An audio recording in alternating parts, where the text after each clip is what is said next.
This video is powered by BetUS.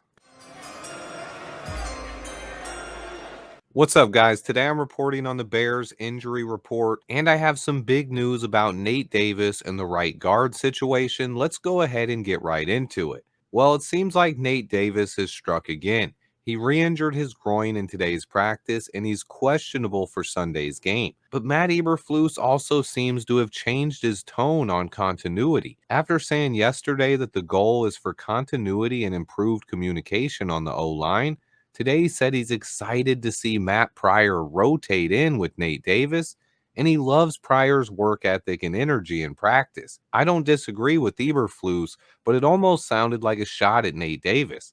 And the biggest comment was that he said he basically expects Matt Pryor to rotate in, even if Nate Davis does play. So it looks like we finally get to see Matt Pryor at right guard. I'm actually excited for this move. I think Pryor could bring an element of power to this offensive line that Nate Davis has not provided, and I actually have some preseason film to back this up. But first, I want to thank BetUS for sponsoring today's video. Use promo code YouTube150 to get a 150% match bonus on your first 3 deposits up to $2,000. The Bears are actually underdogs for this one. You can get the Bears at a plus 110 money line on BetUS. I have the Bears winning this weekend. I think we are going to run all over the Colts. But let's quickly head over to the film room and check out why I think Matt Pryor could be a huge upgrade to Nate Davis. I loved Matt Pryor's preseason tape. He showed off a lot of potential as a pass blocker and a mauler in the run game.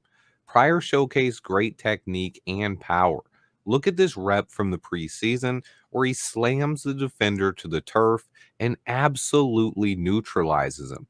He's also a guy who can get push off the line of scrimmage in the run game. Watch him help on this combo block, bringing a ton of power to the line, but then he also can get to the second level. Boom!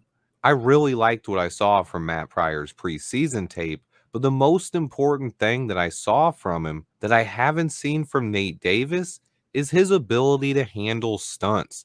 Watch this rep from Pryor in the preseason, one of the better reps I've seen. Not only does he recognize the stunt and handle it, but he basically blocks both guys himself. Let's watch here as he basically grabs this guy, recognizes the stunt, is able to throw this guy to the ground with one arm while still being able to get back and block the stunner. I'm not sure what Darnell Wright is doing here, but having a guy like Matt Pryor next to him is exactly what this offensive line needs. Pryor is able to throw one guy to the turf with one arm, disengage, and then block the guy who is stunning. Darnell Wright gets beat and trips over the guy that Pryor threw to the turf. I think having Pryor on the right side of this line could be exactly what we need to get things going against the Colts this weekend. Definitely something I'll be paying close attention to, but the Nate Davis experiment in Chicago could be close to coming to an end. But before I finish the injury report, I want to show you one reason why. This is Nate Davis. And every week when I watch Nate Davis's tape, there is at least 1 or 2 plays where I'm saying, what the heck are you doing? Let's watch this rep here. He's going to miss the first block. He's supposed to help here with a chip, at least help Darnell Wright with a double team, but he completely whiffs. So then he's going to switch and try to help Coleman Shelton here, but again, completely whiffs on the block. He's 0 for 2 so far to start out on this. He's done absolutely nothing. He didn't help either one of his teammates. So then he's like, all right, let's get to the second level.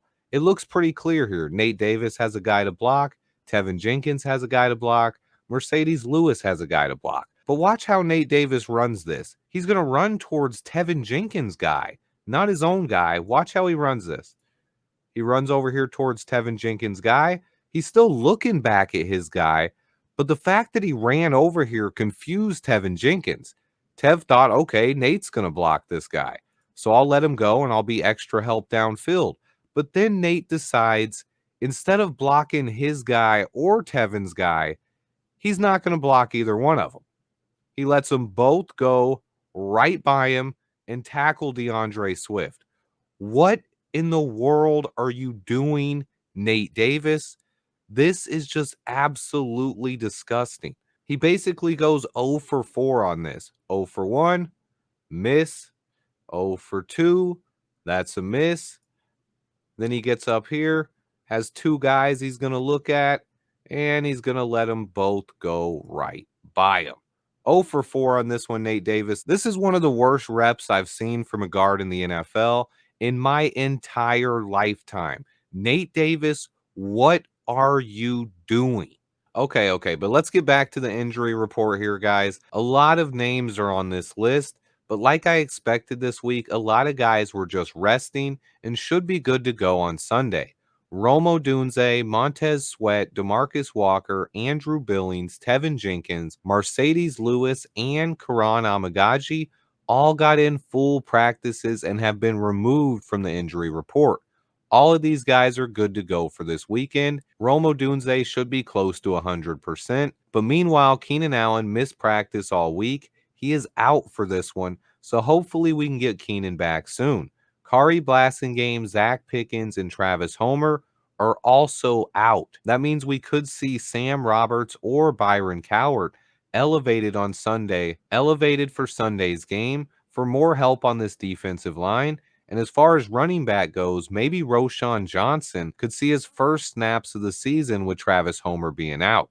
But the biggest injury is clearly Keenan Allen. It's good news that he has not been added to the injured reserve yet. Hopefully, Keenan can make it back and play next week. But the biggest story of the day is Matt Pryor. I've talked about how I thought Matt Pryor could get snaps at right guard all off season long. I think the Bears may be getting fed up with Nate Davis, and Matt Pryor might have an opportunity to earn the starting job here. But with Ryan Bates out, it does pose some more questions for the depth of this offensive line. It could mean that the team likes what it's seen so far from rookie Karan Amagaji in practice.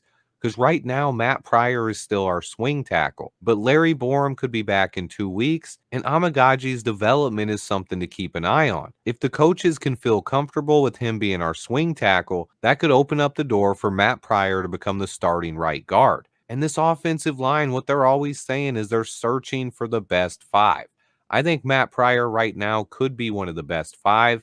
I don't know what's going on with Nate Davis, but he does not seem like the same player that I studied on tape when I watched Tennessee film. And rumors have been circulating since we signed him last year that he doesn't like practice. He has been practicing, but there are various reports saying he's not a practice guy and he doesn't like it. Let me know what your guys' thoughts are on all this. I'm excited for this weekend's matchup in Indy. I think the Bears are going to come back and get another win. This is a perfect opportunity for Shane Waldron to get this offense going. Thanks again to BetUS for sponsoring today's video.